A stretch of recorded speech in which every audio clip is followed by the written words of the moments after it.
एकदा का बॅटर तयार झाले ना, की मग या बॅटर पासून तुम्ही अनेक पदार्थ बनवू शकता. आणि खरं सांगू खूप पौष्टिक आणि हेल्दी अशा या रेसिपीज तयार होतात. कमीत कमी तेलामध्ये तुम्ही ह्या बनवू शकता.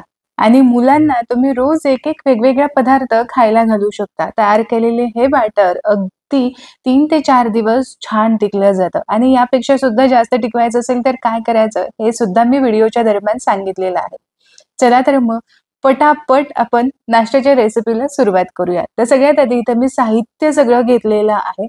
यामध्ये दिसतंय तेच सगळं साहित्य घ्यायचं असं अजिबातच नाही. थोडक्यात मी मोजमाप तुम्हाला सांगतेय.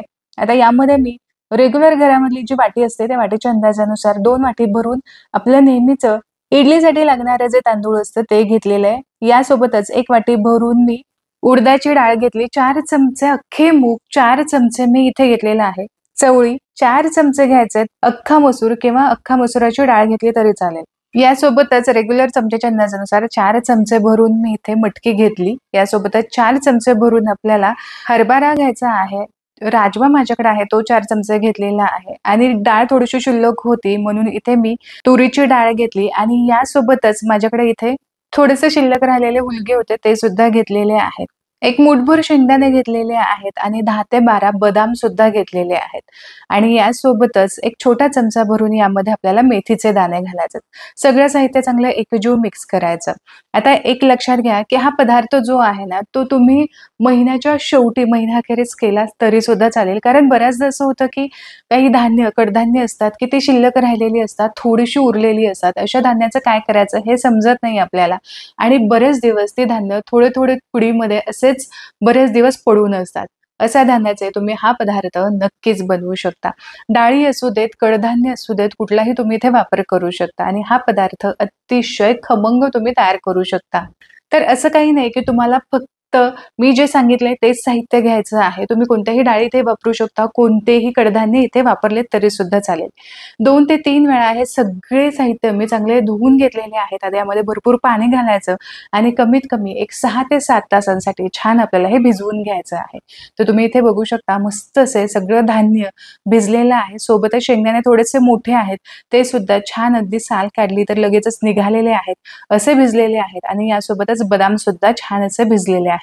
जर जास्त वेळ तुम्ही धान्य भिजवले असेल किंवा रात्रभर 10 ते 12 तासांसाठी भिजवलं असेल तर एका पाण्याने हे स्वच्छ धुवून घ्या. आता थोडंसं निथळून घ्यायचं पाण्यामधून आणि हे आपल्याला चांगलं हवं तितकं बारीक आपल्याला वाटून घ्यायचं आहे. तर सगळ्यात आधी पाणी न घालता मी हे वाटून घेणार आहे. ओबड-धोबड जाडसर असं वाटलं गेलं आणि मग यानंतर लागेल तसं यामध्ये पाणी घालायचं. शक्यतो मी जे भिजवून घेतलेलं आहे, या पाण्यामध्ये फर्मेंटेशन सुद्धा खूप चांगलं होतं आणि कमी वेळेत फर्मेंट होतो. यासोबतच एक मध्यम आकाराचं बीट असे लहान तुकडे करून घेतले, यावरची साल सुद्धा काढून घेतलं. थोडेसे बीट घालून घ्यायचं आणि यानंतर छान असं वाटून घ्यायचं आहे. तर तुम्ही इथे बघू शकता अशी मस्त पेस्ट झालेली आहे. अतिशय बारीक असं वाटून घेतलेलं आहे. जमेल तितकं बारीक इथे वाटून घ्यायचं. आता हे बॅटर ज्या भांड्यामध्ये तुम्ही फर्मेंट करून घेणार आहात त्यामध्येच ओतून घ्यायचं आहे आणि आता याच पद्धतीने दुसरी, तिसरी बॅच सुद्धा मी करून घेणार आहे. थोडं-थोडं करून यामध्ये बीट सुद्धा घालायचं आहे, की जेणेकरून व्यवस्थित असं बीट सुद्धा यासोबत बारीक होऊन जाईल. तर इथे तुम्ही बघू शकता दुसरी बॅच सुद्धा माझी इथे बारीक करून झालेली आहे आणि यासोबतच ही आहे तिसरी बॅच. असं सगळं करून वाटून झालेलं आहे. खूप जास्त पाण्याचा मी सध्या वापर केलेला नाही. नंतर सुद्धा आपण जसा पदार्थ बनवणार आहोत त्यानुसार पाण्याचा वापर करू शकतो. मी हे बॅटर कुकरच्या भांड्यामध्येच काढून घेतलेलं आहे, की जेणेकरून फर्मेंटेशन छान होतं. तुम्हाला जर हवं असेल तर तुमचं रेग्युलर कुठलं फर्मेंटेशनचं भांडं असेल त्यामध्ये तुम्ही काढून घेऊ शकता. तर आता हे व्यवस्थित मिक्स करून झालं, की यावरच आपण झाकण लावून घेऊयात आणि याची जी रिंग आहे ती मी काढलेली नाही आणि फक्त याची शिट्टी आपल्याला काढून घ्यायची म्हणजे व्यवस्थित त्याचं फर्मेंट होतं. व्यवस्थित घट्ट असं झाकण सुद्धा लागलं जातं. तर आता रात्रभर मी हे असंच ठेवणार आहे. तिथे बरोबर एक 10 ते 11 तास झाले असतील. यानंतर यावरचं आपण झाकण काढून पाहू. तुम्ही इथे बघू शकता. जे बॅटर आहे ते बऱ्यापैकी असं फुललेलं आहे आणि तुम्ही याचा रंग सुद्धा पाहू शकता. मस्त रंग दिसतोय आणि फर्मेंटेशन सुद्धा अतिशय परफेक्ट झालेलं आहे. तयार केलेल्या या बॅटरमध्ये आपण बीट घातलेलं आहे. यामुळे हे फ्रीजमध्ये ठेवल्यानंतर 2 ते 3 दिवस टिकेल. तुम्ही जर बीट नसतं घातलं तर मात्र हे एक आठवडाभरासाठी सुद्धा फ्रीजमध्ये छान टिकलं जातं. तर बॅटरमध्ये मीठ घालून तुम्ही कोणताही यामधला पदार्थ करू शकता. तर सगळ्यात आधी आपण जो पदार्थ बनवतो यासाठी थोडंसं मी यामध्ये मीठ घातलेलं आहे आणि थोडंसं पाणी घातलंय कारण हे बॅटर थोडंसं मला घट्ट वाटतंय. आता या कन्सिस्टन्सीचं हे बॅटर असलं की झालं. आपण हवा तो पदार्थ करू शकतो. आता एखादा कड असणारे ताट घ्या किंवा ट्रे घेतला तरी चालेल. याला तेलाने व्यवस्थित त्याचं ग्रीस करून घ्यायचंय आणि फक्त मिठाचं हे बॅटर यामध्ये आपल्याला ओतून द्यायचं आहे. आता हे आपल्याला लगेचच उकडण्यासाठी ठेवायचं आहे. हे बॅटर थोडंसं सेट करून घेऊ आणि यानंतर इकडे मी आधीच पाणी उकळण्यासाठी ठेवलं होतं. लक्षात घ्या पाणी हे खळखळ उकळतं हवं आणि मगच यामध्ये आपल्याला हे बॅटर ठेवायचं आहे.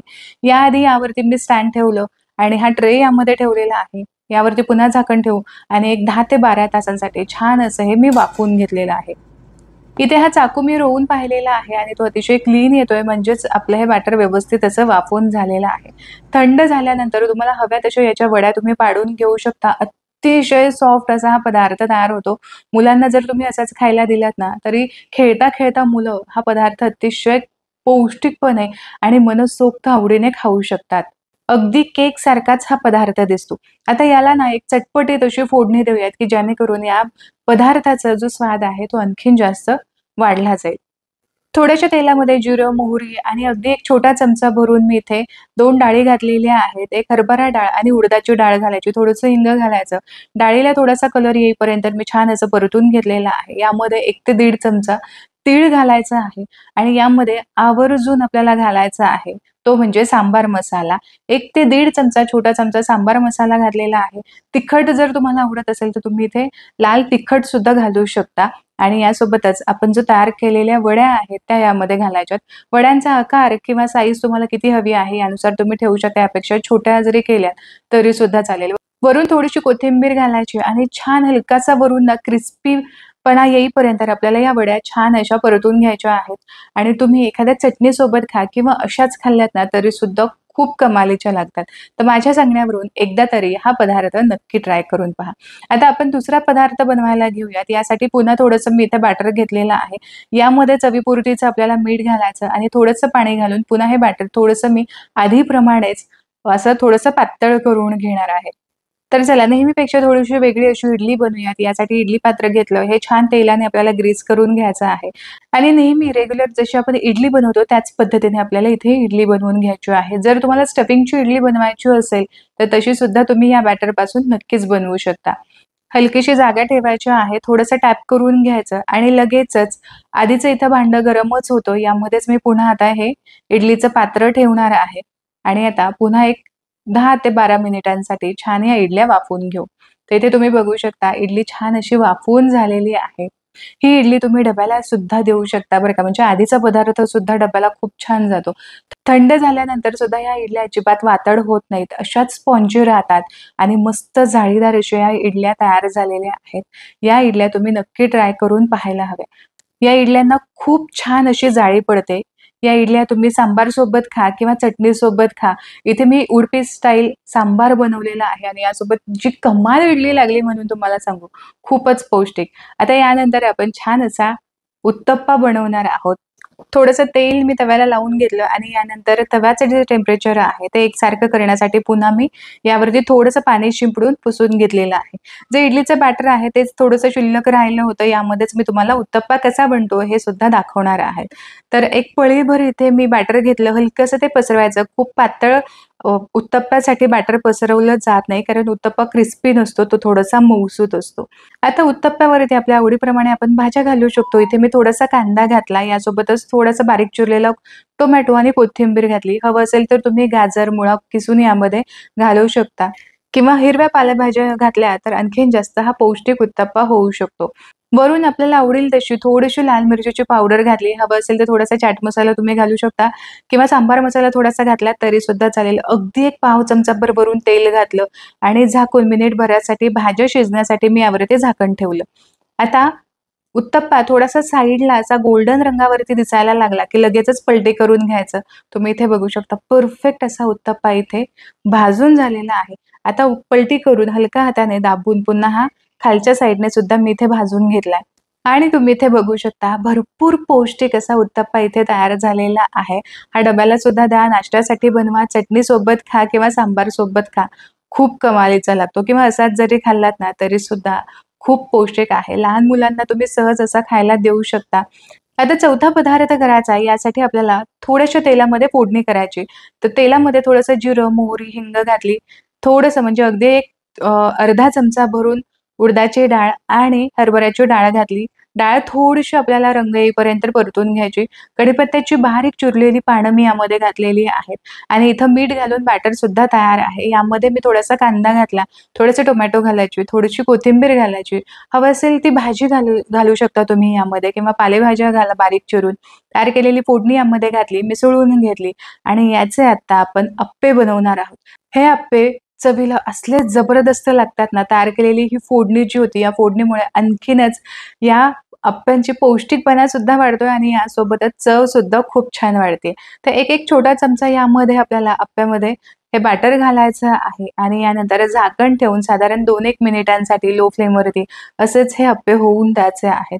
तर इथे तुम्ही बघू शकता अप्पे असे व्यवस्थित सेट झाले खालच्या साईडने, की पलटी करून दुसऱ्या साईडने सुद्धा आपल्याला हे अप्पे छान असे भाजून घ्यायचे आहेत. या अप्प्यांमध्ये ना मध्ये-मध्ये असे थोडेसे छोटे-छोटे चीजचे तुकडे सुद्धा तुम्ही घालू शकता. म्हणजे आणखीन जास्त पौष्टिक सुद्धा होईल आणि चवीला सुद्धा छान लागेल किंवा पनीरचे छोटे-छोटे तुकडे घातले तरी सुद्धा चालेल. तर बघा अप्पे दोन्ही साइडने छान खमंग असे एकसारखे मी भाजून घेतलेले आहेत.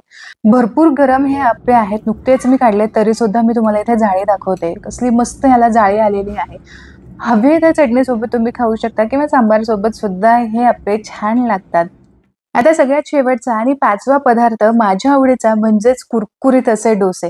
तर यासाठी तवा मी आधी सेट करून घेतलेला आहे. थोडंसं तेल आणि पाणी घालायचं आणि छान सेट करून घ्यायचा. पोळीभर बॅटर घालायचं आहे. यावेळेस बॅटर डोश्यासाठी थोडंसं पातळ करायचं आणि छान पसरवून घालायचं आहे. तुम्ही इथे बघू शकता. वरून थोडंसं तेल घालू शकता किंवा बटर जरी तुम्हाला घालायचं असेल तरी सुद्धा बटर तुम्ही इथे घालू शकता.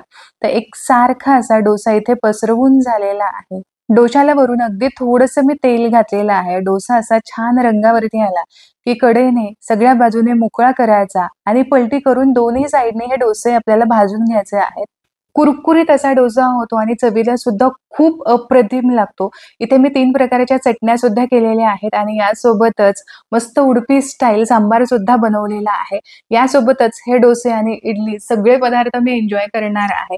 तर आशा करते आजची ही रेसिपी तुम्हाला आवडली असेल. भरपूर पौष्टिक आहे आणि यामध्ये तुम्ही व्हेरिएशन सुद्धा देऊ शकता. आशा करते आजची ही रेसिपी तुम्हाला आवडली असेल. रेसिपी आवडली तर व्हिडिओला लाईक जरूर करा. तुमच्या मित्र आणि परिवारामध्ये ही हेल्दी रेसिपी नक्की शेअर करा. पुन्हा भेटूया अशाच एका मस्त पौष्टिक रेसिपी सोबत. तोपर्यंत स्वस्त राहा आणि मस्त-मस्त खात राहा.